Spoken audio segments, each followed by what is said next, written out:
I don't want to take away from the good things in this package. As we've been saying, I think it's very good for corporations. It's going to be good for overall economic growth. We got to get money that's sitting overseas back home. All of that is good.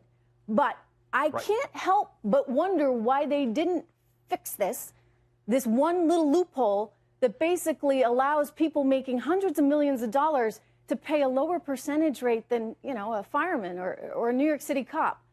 What happened? Well, I tell people, Trish, if something doesn't make sense in D.C., just follow the money. And I say the swamp dwellers are never going to bite the hand that feeds them. And if you look at the Open Secrets website and punch in private equity and investment sector for the 2016 cycle, you see that this sector, private equity, gave over $14 million to incumbents in the 2016 cycle. And they've been very good about, Trish, spreading the money.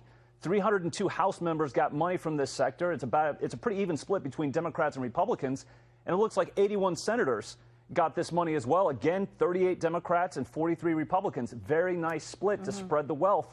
More interesting, as you alluded to, Trish, Steve Schwartzman of Blackstone gave over $3 million to Mitch McConnell's Senate Leadership Fund in the 2016 cycle alone, but in addition, gave $1.7 million to the Congressional Leadership Fund in the 2016 cycle alone. So is it any real mystery that the carried interest loophole somehow was magically not present in the tax bill when it was all said and done?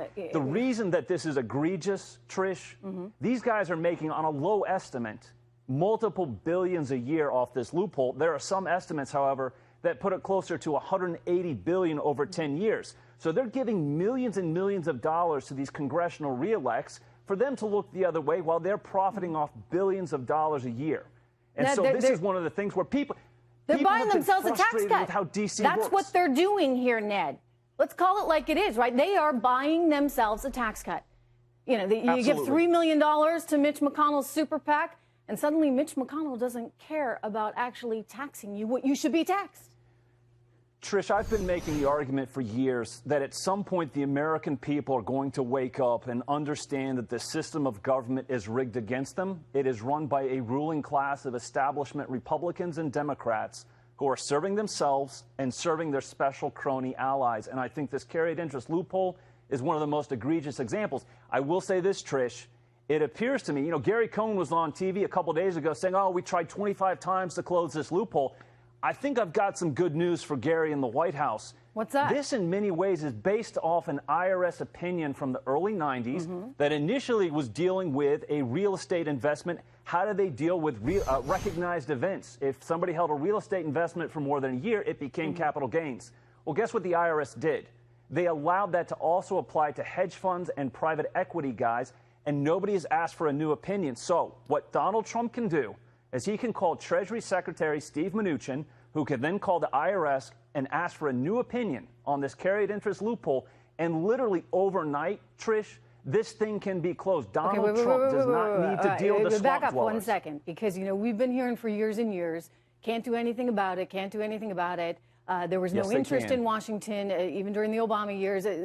Donald Trump, on the campaign trail, said, no wonder there's no interest, because they're all basically getting their pockets lined by this. But you're telling me that the President of the United States, all he needs to do is make a call to Treasury, and this could be undone? This is not in law.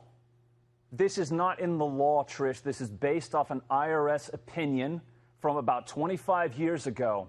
And based off the best research that I've been able to do, all it requires, because Obama could have done this. Obama could have picked up the phone and called Treasury and asked for a new opinion from the IRS.